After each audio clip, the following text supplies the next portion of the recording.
Au Sahel, ma région,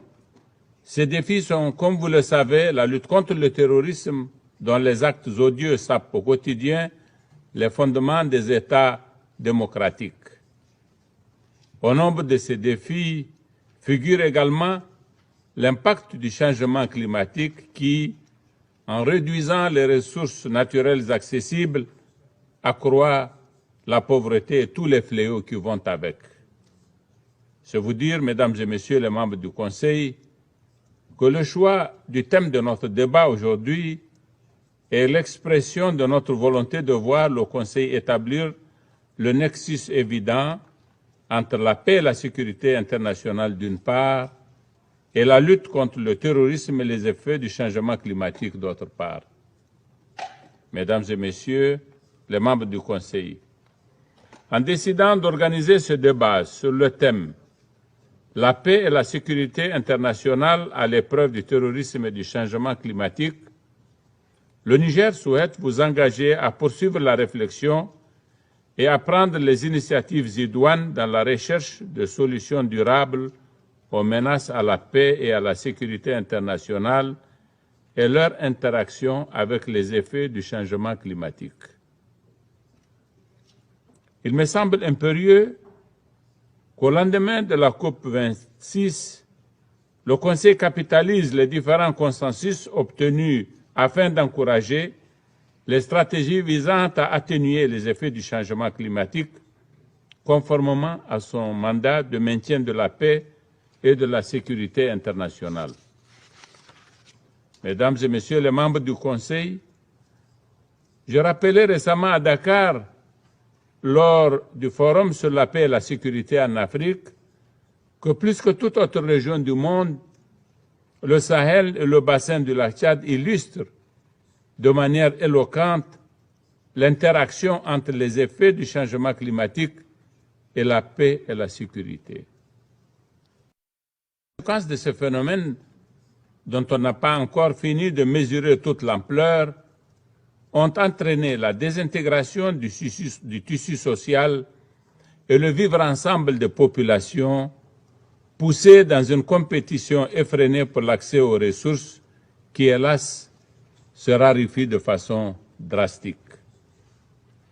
Cette situation se traduit assez souvent par des conflits intercommunautaires aux conséquences tragiques, une migration accrue avec son lot de réfugiés et de déplacés internes condamnés à vivre dans des camps de fortune. Plus inquiétant encore, cette situation a contribué à alimenter l'extrémisme violent et un banditisme à grande échelle, entraînant dans les réseaux des organisations criminelles et terroristes plusieurs jeunes vivant jadis des richesses de la biodiversité des dites régions. Le surarmement des organisations terroristes, leur violence contre les populations civiles, la rapine dont elles se rendent coupables ont créé une véritable psychose au sein des populations directement affectées ainsi qu'au sein de l'opinion générale. Une telle atmosphère porte un grand préjudice aux États en menaçant dangereusement leur stabilité. Elle provoque un réel discrédit à l'encontre de la communauté internationale soupçonnée d'impuissance délibérée et favorise les thèses les plus hallucinées quant au fondement de cette réalité, ouvrant la voie à des surenchères politiques dangereuses. Malgré tout, nous restons mobilisés et déterminés. Le Niger, en ce qui le concerne, est en train d'accroître les capacités de ses forces de défense et de sécurité et la situation militaire évolue dans le sens d'un rapport de force de plus en plus favorable. C'est du reste cela qui explique le nouveau mode d'action de groupes terroristes consistant dans le recours à une violence cruelle contre les populations civiles. Je voudrais, à ce stade de mon propos, adresser nos sentiments de gratitude à tous les partenaires dont le précieux soutien et l'engagement à nos côtés contribuent à l'amélioration de nos performances sur tous les plans. Pour atteindre nos objectifs de victoire sur le terrorisme au Sahel, nous avons besoin d'un soutien encore plus accru de la communauté internationale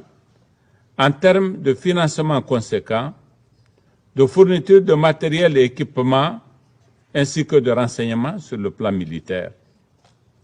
Si la mise en place d'un bureau de soutien au G5 Sahel financé par les ressources du budget des Nations Unies ne rencontrait pas l'assentiment de tous les États membres du Conseil, nous sommes disposés à travailler sur toute initiative de substitution qui aidera les pays du Sahel à prendre en charge de manière adéquate les besoins que j'ai exprimés plus haut. Par ailleurs, la paix et la sécurité au Sahel sont tributaires de dynamiques régionales, notamment en Libye, ce pays frère confronté à une dizaine d'années de conflits. C'est en effet de ce pays que tout est parti depuis la résolution 1973 du Conseil de sécurité. C'est en grande partie de ce pays que viennent aujourd'hui encore les armes qui alimentent la violence au Sahel. La normalisation de la situation dans ce pays, qui passe par l'organisation d'élections démocratiques, contribuera à n'en point douter à la paix et à la sécurité dans les pays voisins, se passe dans de bonnes conditions et y ouvre la voie à une dynamique de paix et de stabilité. De même, l'aboutissement du processus de transition au Mali, cet autre pays frère, à travers l'organisation rapide d'élections inclusives et démocratiques, à la suite desquelles le pays sera doté d'autorités démocratiquement élues, permettra de renforcer la capacité de la région à combattre plus efficacement les groupes terroristes. Mesdames et Messieurs les membres du Conseil, les dynamiques dans les régions du Sahel et du bassin du lac Tchad, en plus des exigences de lutte contre le terrorisme, sont rendues complexes par les effets du changement climatique. Les océans ou la fonte des glaciers dans d'autres régions du monde, comme cela apparaît dans les conclusions du rapport 2021 du groupe d'experts intergouvernemental sur l'évolution du climat, GIEC, ne doit pas nous laisser indifférents, car il s'agit là de questions qui détermineront l'avenir de l'humanité. Plus tôt nous nous engageons dans la lutte contre ces fléaux, moins coûteuse et plus efficace sera la solution qui demeure encore à notre portée. Il est évident que les effets du dérèglement du climat se manifestent et se font sentir de manière spécifique dans les différentes régions de la planète. Dans la région du Sahel, la situation relève depuis longtemps déjà du vécu quotidien des populations et sape les efforts de développement que nos pays déploient dans un contexte rendu encore plus difficile par la pandémie de la COVID-19. Il est dès lors impératif pour la communauté internationale de respecter les engagements pris pour le financement de politiques d'adaptation et de mitigation, en particulier pour les pays les plus vulnérables, victimes collatérales des activités et des excès qui ont conduit à la dégradation du climat. La mise en place d'un fonds spécial pour soutenir les pays sahéliens en proie à la désertification et les petits États insulaires qui sont littéralement menacés par la montée des océans relève, me semble-t-il, d'une urgente nécessité. Il faudrait en particulier, pour la région du Sahel, agir de façon effective pour donner suite aux conclusions et recommandations des différentes tables rondes et autres forats qui ont été initiés pour changer radicalement les tendances lourdes observables dans la région. À cet effet, le programme d'investissement prioritaire du G5 Sahel et le plan de développement et d'adaptation au changement climatique adopté par la Commission du bassin du lac Tchad méritent une attention toute particulière. Le Niger, en sa qualité de président de la Commission climat pour la région du Sahel, travaille activement à la mise en œuvre effective des différentes recommandations et arrangements qui ont été convenus de manière concertée par la communauté internationale. Je tiens à réaffirmer ainsi l'attachement du Niger au consensus de l'accord de Paris suite à la COP 21, qui bénéficie de l'engagement de l'écrasante majorité de la communauté internationale. La récente conférence de la COP 26, qui vient de se tenir à Glasgow, a été une autre occasion pour la communauté internationale de réitérer son engagement résolu à faire face au changement climatique. Mesdames et Messieurs les membres du Conseil, parallèlement à ces efforts, il est grand temps pour le Conseil, dans le cadre de son mandat de prévention, de prendre en compte les risques sécuritaires liés au changement climatique en tant qu'élément supplémentaire de notre architecture de paix et sécurité. Nous nourrissons l'espoir de voir le Conseil de sécurité adopter la résolution proposée par le Niger et l'Irlande